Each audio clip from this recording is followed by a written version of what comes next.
Hello, welcome back to the course again. In this lesson, we are discussing about forecast horizon. How much into the future I should be forecasting. Whether I should forecast for 1 month, 2 months, 3 months, 30 years, 40 years. How much? How much is too much? How less is too less? How we can judge what is the optimal horizon point. Let's get started.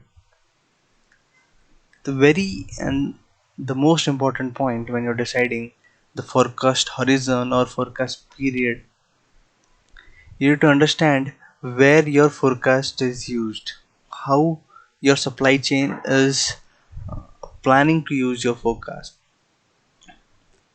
For example, suppose you have a supplier and supplier needs orders in 6 months in advance. Suppose you are from a FMCG sector and you have a you have farmers as your suppliers who produce a particular crop which needs a notice in 6 months advance.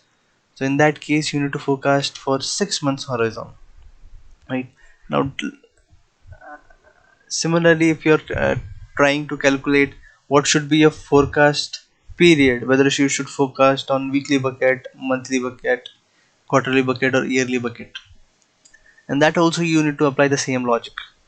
Who is you going to use your forecast, and where is the application? Suppose you have a distributor who places order every week.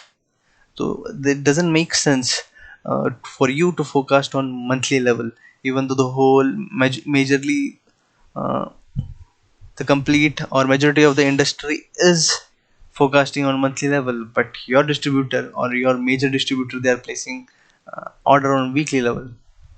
Then you may need to consider to forecast on weekly level as well. And now sometime it may happen you have multiple stakeholders at place. Some may need a forecast on short-term horizon, some may need a mid-term, and some may need a long-term horizon. For example, production team who is on the manufacturing side on the end plant, they may need a short-term forecast to plan the manpower, electricity, machines, maintenance, and everything. They may need a short-term forecast.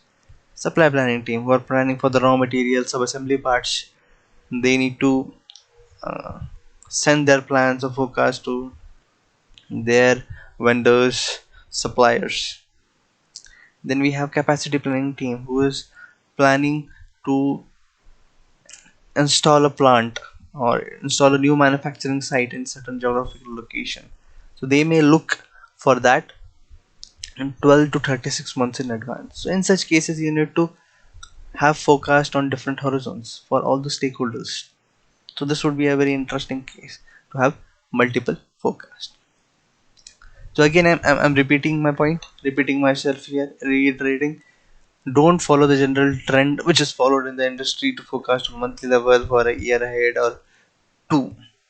You need to see how your supply chain is, where your forecast is going to add value, or for what purpose you're producing the forecast. Is it for majorly for supply planning or inventory planning or what? You need to see how that your forecast is going to help in your specific supply chain. On that basis, you have to decide your horizon and your period.